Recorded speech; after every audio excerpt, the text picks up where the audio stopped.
Assalamualaikum warahmatullahi wabarakatuh. Halo semuanya, bertemu lagi dengan saya Ibabah Sofia. Pada video kali ini saya akan menjelaskan bagaimana cara mengisi buku kegiatan Ramadan.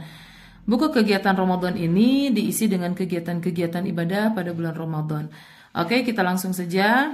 Nah, pada halaman jilid di sini ada nama, tentu nama ini diisi dengan pemilik buku ini, nama kemudian kelas. Selanjutnya, pada halaman pertama, di sini adalah catatan sholat fardu atau sholat wajib. Catatan sholat fardu ada maghrib, isya, subuh, zuhur, dan juga asar. Catatan sholat fardu ini dimulai dari waktu maghrib di hari Rabu ya. Karena pergantian tahun Hijriah itu dimulai dari waktu maghrib. Berarti maghrib di hari Rabu itu sama dengan tercatat pada hari Kamis. Dan begitu seterusnya.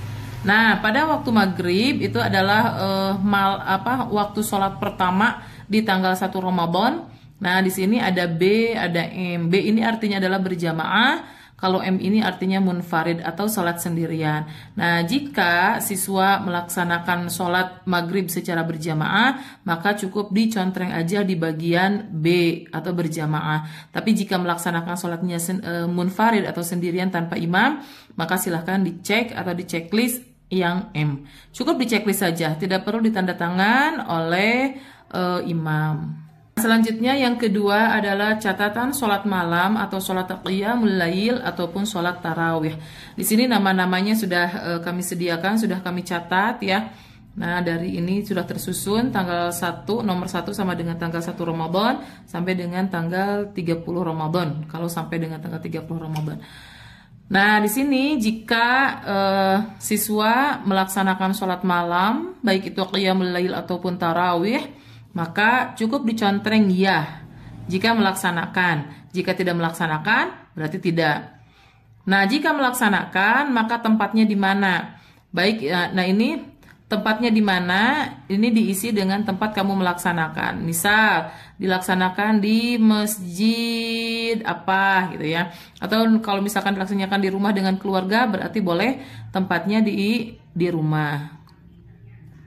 Imamnya siapa? Nah, ya imamnya siapa ini nanti ditulis nama imamnya.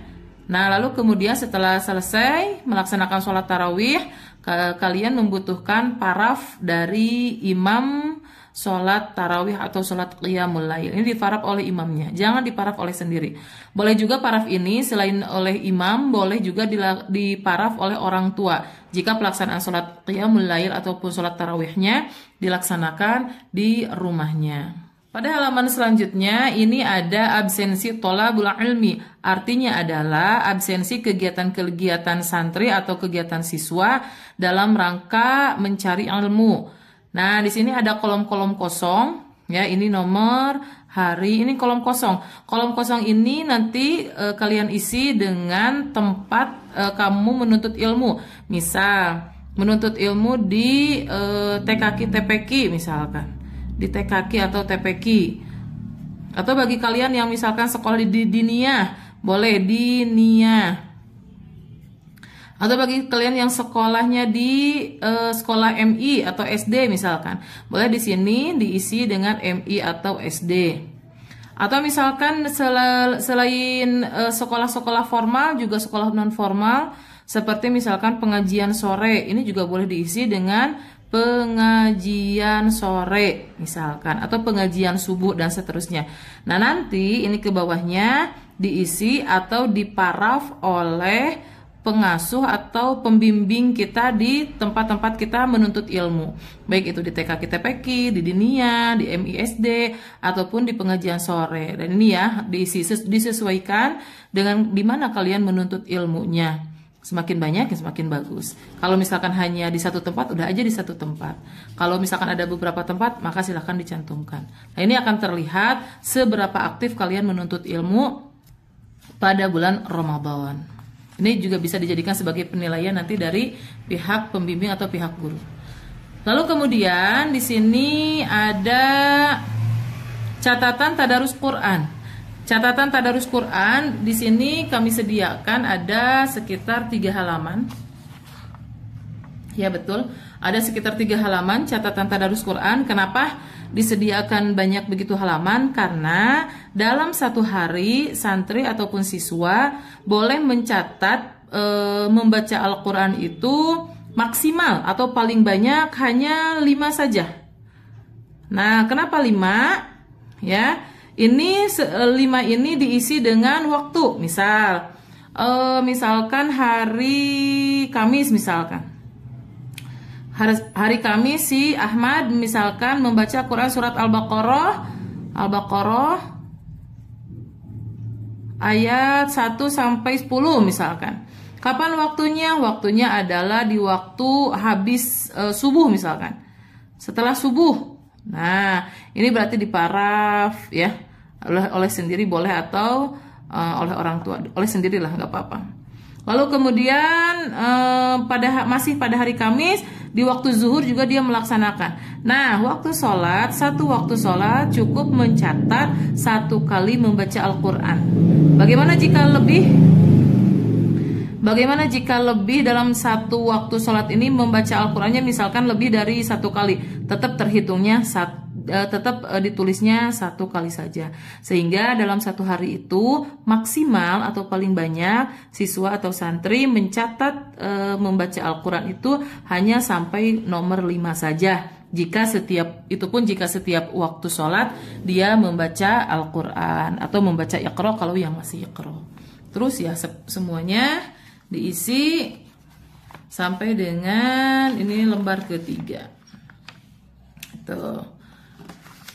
Selanjutnya pada halaman berikutnya di sini ada catatan shaum Ramadan. Catatan shaum Ramadan tentu diisi dengan pelaksanaan shaum Ramadannya. Ini harinya sudah disiapkan, tanggalnya atau nomornya sudah disiapkan. Nah, catatan shaum Ramadan diisi kalau tamat maka contreng tamat, ya artinya cacap sampai maghrib. Nah, bagi anak yang masih dalam belajar, jika pelaksanaan saumnya setengah hari, misal sampai jam 10, sampai zuhur, ya ini buat anak-anak yang masih belajar, maka boleh dicontreng setengah hari jika ini saumnya batal pada siang hari. Kemudian ada lagi yang tidak tamat. Kalau tidak tamat, ini berarti anak-anak yang sudah baligh tapi tidak melaksanakan saum, misalkan dikarenakan haid. Ya, perempuan yang sedang haid ini ketika tidak sedang saum jangan dicontreng setengah hari, tapi contreng tidak tamat. Ini juga bisa dijadikan sebagai hitungan bagi wanita yang sedang haid untuk dijadikan bilangan berapa hari dia harus mengqadha saum di hari kemudian. Kemudian di sini ada berbuka bersama. Berbuka bersama silahkan diisi bersama dengan siapa? Biasanya ada pada kegiatan bulan Ramadan itu suka ada kegiatan buka bersama dengan keluarga besar, ya, atau dengan teman, atau dengan sekolah, ya, teman sekolah artinya, dengan TKK TPQ, bolehlah diisi disesuaikan dengan di mana kalian melaksanakan buka bersama. Atau bisa juga kan buka bersama di masjid bersama guru dan teman-teman lainnya. Kemudian diparaf, boleh diparaf oleh orang tua. Selanjutnya pada halaman berikutnya kami sediakan ini ada materi tentang saum. Materi saum di sini materi saum ya, mulai dari pengertian saum, dalil tentang saum, syarat wajib, syarat sah, hal yang disunahkan, yang membatalkan. Nah, sampai dengan semuanya ini silahkan dibaca-baca untuk referensi siswa atau santri mengenal atau mengetahui hal-hal yang berhubungan dengan pelaksanaan saum. Di sini juga ada hikmah saum. Nah, kemudian pada kolom ini silahkan siswa atau santri menuliskan doa berbuka saum. Lalu kemudian dihafalkan. Ini boleh diarahkan oleh gurunya masing-masing, baik itu guru di sekolahan ataupun guru di pengajian. Ditulis dulu doanya, lalu kemudian nanti santri atau siswa wajib menghafal doa berbuka saum yang ini. Nah, selanjutnya ini juga ada kegiatan atau catatan kegiatan untuk siswa atau santri, yaitu menulis Quran surat Al-Baqarah ayat 183 sampai dengan 185 dengan benar dan juga dihafalkan. Nah, ini nanti anak disuruh mencatat, melihat ke dalam Al-Quran untuk mencatat Quran Surat Al-Baqarah ayat 183 sampai 185. Ini bisa dijadikan sebagai penilaian oleh guru ataupun pembimbing atau untuk ustadz-ustadzahnya, karena kadang-kadang anak ketika menulis Al-Quran tidak teliti, ada yang kurang titik, ada yang kurang fathah, ada yang kurang alif dan sebagainya. Itu bisa dijadikan sebagai penilaian yang nantinya akan dijadikan pertimbangan jika santri atau siswa ini nantinya di akhir akan diberikan hadiah atau reward. Ini boleh dengan artinya jika mencukupi. Lalu kemudian pada halaman berikutnya ini ada games atau permainan, ada beberapa kata di sini ya. Ada kumpulan-kumpulan huruf. Nah, di sini silahkan siswa ataupun santri mencari 25 kata di atas yang berhubungan dengan pelaksanaan shaum atau kata-kata yang memiliki makna. Silahkan dicari, di sini ada sekitar 25 kata atau bahkan mungkin lebih. Selanjutnya, nah, pada halaman berikutnya di sini juga ada masih permainan anak. Nah, di sini ada mewarnai gambar. Ya, mewarnai gambar. Silakan siswa ataupun santri mewarnai gambar ini sebaik-baiknya atau sebagus mungkin. Kemudian pada gambar paling bawahnya ada beberapa perbedaan dua gambar ini juga ya untuk mengisi waktulah sebagai games aja. Sini cari perbedaan pada gambar pertama dengan gambar kedua. Mungkin di gambar pertama ada, di gambar kedua tidak ada, atau sebaliknya di sini tidak ada, di sini ada. Nah, ini untuk permainan saja. Ini juga bisa nanti dijadikan sebagai penilaian oleh pembimbingnya. Nah, kemudian nanti ketika di akhir pelaksanaan bulan suci Ramadan, santri ataupun siswa bisa melaksanakan atau bisa mengerjakan soal-soal yang telah disediakan yang berhubungan dengan pelaksanaan shaum Ramadan. Ini soal-soalnya silahkan nanti untuk dikerjakan oleh masing-masing santri. Terdiri dari 20 soal, 10 istilah dan juga 10 kolom jawaban yang benar. Ini tinggal di checklist atau diisi dikerjakan oleh siswa ataupun santri. Lalu kemudian pada halaman terakhir ini adalah catatan berkenaan dengan pengeluaran zakat fitrah. Di sini ada hari, tanggal, hari apa, tanggal berapa, berupa ini bisa dua bentuk ya, bisa berupa uang ataupun bisa berupa beras gitu. Kalau menggunakan uang zakat fitrahnya tulis uang. Kalau menggunakan beras tulis beras. Penerima atau amil zakatnya siapa? Ini juga ditulis namanya ya,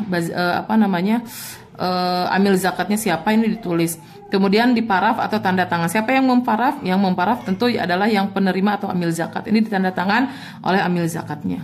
Selanjutnya adalah kegiatan pelaksanaan shaum Ramadan adalah dengan pelaksanaan sholat Idul Fitri. Pelaksanaan sholat Idul Fitri ini juga ditulis hari ataupun tanggal hari apa, ya tanggal berapa, tempatnya di mana. Ada yang mungkin melaksanakannya di lapangan, ada yang mungkin dilaksanakannya di masjid. Nah, ini dicatat saja. Lalu kemudian imam dan khatibnya. Imam khatibnya siapa? Lalu kemudian nanti setelah itu meminta tanda tangan kepada imam atau khatib di sini. Dan catatan terakhir adalah catatan atau kesan pesan orang tua. Nah, bagaimana ini? Bagaimana kesan pesan dari orang tua tentang buku kegiatan Ramadan ini? Silahkan untuk orang tua memberikan catatan-catatannya, memberikan kesan pesannya,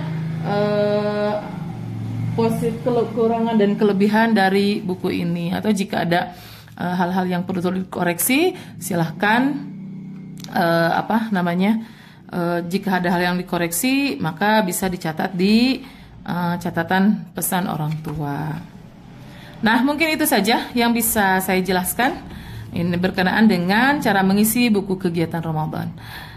Oke, semoga video ini bermanfaat. Ya, jangan lupa like, comment, and subscribe. Terima kasih. Assalamualaikum warahmatullahi wabarakatuh.